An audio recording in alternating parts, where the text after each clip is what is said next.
ఎవరిని దింపవుతుంది. ఇవన్నీ కూడా చాలా ఇంట్రెస్టింగ్గా ఆంధ్రప్రదేశ్లో ఇంకా కొనసాగుతున్న అంశం. జూన్ 4 వరకు ఇలా చర్చించుకోవాల్సిన అవసరం వస్తూనే ఉంటుంది. ఇదే ఇష్యూపై తెలకపల్లి రవి గారు మనతో పాటుగా ఉన్నారు. రవి గారు నమస్తే. నమస్తే వర్మ. ఆంధ్రప్రదేశ్లో జరుగుతున్న అంశాలు ముఖ్యంగా ముందుగా మాట్లాడాలంటే జగన్మోహన్ రెడ్డి గారు 151+ సాధిస్తాం, దేశం మా వైపే చూస్తుంది అని చెప్పడం వెనుక ఆంతర్యం ఏంటి అంత కాన్ఫిడెంట్గా ఆయన? అందులోనే ఐపాక్ టీం దగ్గర వాళ్ళు ఇచ్చే రిజల్ట్నే కదా ఈయన చెప్పాలి. ఈయన వాళ్ళని ఉత్సాహపరచడం అన్నది అంటే నిన్న మనం మాట్లాడుతుంటాం సమయానికి అది వచ్చింది. వీ హ్యావ్ ఆయన అంతకంటే తక్కువ చెప్పే అవకాశం లేదని నేను చెప్పాను. ఎందుకంటే ఆల్రెడీ 150 ఉన్నాయి కాబట్టి కాబట్టి ఆటోమేటిక్గా అంతకంటే ఎక్కువ అసలు 175 అని వాళ్ళు టార్గెట్ పెట్టుకోవడంలోనే ఈ లక్షణం ఉంది. అంటే ఉన్నదానికంటే మేము పెంచుకుంటాము అని అన్నట్టుగా. ఇంకా రెండోది ప్రధానంగా మనం నిన్న మాట్లాడడం వ్యూయర్స్ కూడా బాగా చూశారు. ఇది ప్రశాంత్ కిషోర్ని అంతగా ఆయన లెక్క పెట్టక్కర్లేదు, అసలు ఆయనకే తెలీదు నాకు 150 వస్తాయని. ఇది ముఖ్యమైన మాట. అలాగే ఈయన వల్ల ఆయన వల్ల ఈయన కూడా మీరు చర్చించారు, అంటే గురువు శిష్యుడు లేకపోతే ఇదంతానే. బట్ ఎనీవే 150 స్థానాలు వస్తాయి అనేది దాన్ని మెయింటైన్ చేయదలుచుకున్నారు. నా ఉద్దేశంలో వైసీపీ వాళ్ళు కొంచెం మరీ ఇంకా తిరిగేలేదు, ఇంకా ఏకైక జగన్మాత జయ అన్న స్థాయిలో మాకు 150 వస్తాయి, అంతకంటే తక్కువ మాట్లాడకూడదు ఇలా అంటున్నారు. జగన్ అయితే వ్యూహాత్మకంగా అని వెళ్ళి ఆయన before he's leaving for foreign tour ఆయన ఏదో అన్నట్టున్నారు అంతే. అంటే ఒక జగన్మోహన్ రెడ్డి గారి నుంచి ఈ మాట వచ్చింది, మిగతా వాళ్ళు ఎవరో ఆ సాహసం చేయలేకపోయారని. దట్ ఈస్ ట్రూ కదా. ఇప్పుడు మీరు ఇంకా మనం తర్వాత చాలా విషయాలు మాట్లాడతాం, కానీ ఎందుకు సైలెంట్గా ఉన్నారు అంతకుముందు అంత వైబ్రెంట్గా ఉన్నవాళ్ళు ఇప్పుడు ఎందుకు ఇంత సైలెంట్గా ఉన్నారనే ఒక ప్రశ్న అయితే వచ్చింది కదా. అలాగే కొన్ని ఏదో సర్వే అని నాకు సర్వే అనకూడదు, అదేదో అనాలిసిస్ లాంటిది వస్తే స్టడీ వస్తే దాని మీద నేను చేశాను. చాలామంది అలా కాదు ఇలా కాదని వేరేవి పంపించండి. ఇప్పుడు వర్మ గారు నేను చేశాను ఇదిగో నా దగ్గర ఇలా ఉంది అని చెప్తే దాని గురించి మనం చర్చిస్తాం కదా. ఇబ్బంది ఏముంది ఇక్కడ? కాబట్టి ఇవేమి ఎటు తిరిగి ఊహాగానాలే, నిజమైన ఫలితాలు ఏమి కాదు, అంచనాలు.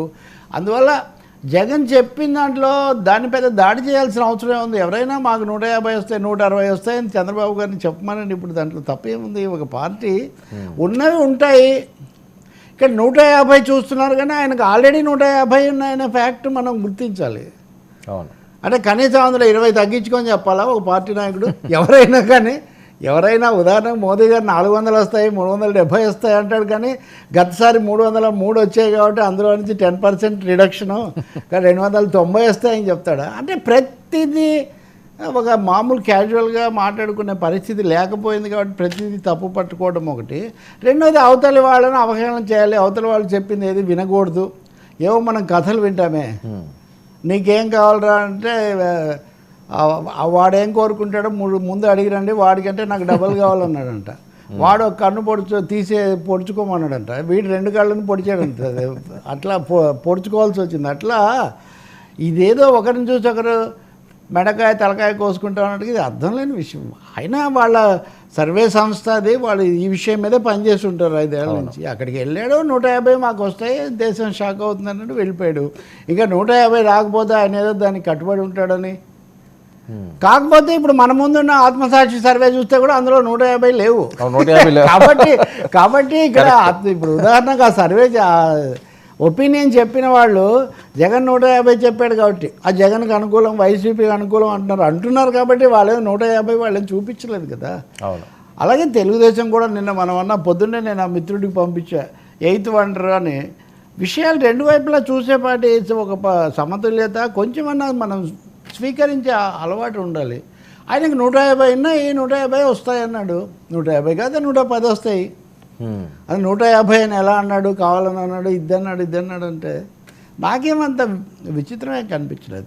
నిజానికి పొలిటికల్ పార్టీ ఎక్కడుందంటే ప్రశాంత్ కిషోర్ను ఢీకొనడంలో ఉంది. ఆయన కాదు, ఆయనకేం తెలీదు, ఆయన వల్ల ఏం జరగలేదు అని చెప్పడం అది క్రూషియల్ పార్ట్. ఎందుకంటే ప్రశాంత్ కిషోర్ అంత ప్రయత్నం చేశాడు కదా, ఒకటైతే చెప్పొచ్చు కదా మనం. ఇప్పుడు ఘోరంగా ఓడిపోతున్నాడు ఇంకేం జరగదు అది ఇదేనా ఆయన చెప్పిపోయాడు ఎన్నికలకు ముందు రోజే.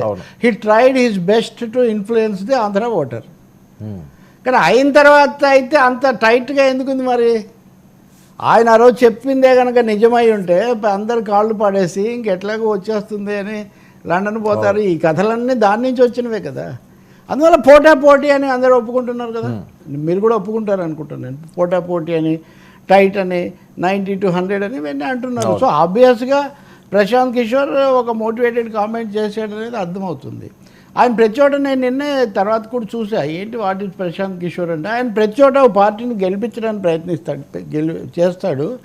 గెలిచిన తర్వాత అందులో అధికారంలో ప్రయోజనాల్లో వాటా కోరతాడు. ప్రత్యక్షంగా అది రాకపోయేసరికి వాళ్ళ మీద ప్రచారం చేస్తాడు. ఇది అన్ని నితీష్ కుమార్తో ఇంతే, మమతా బెనర్జీతో ఇంతే, రాహుల్ గాంధీతో ఇంతే.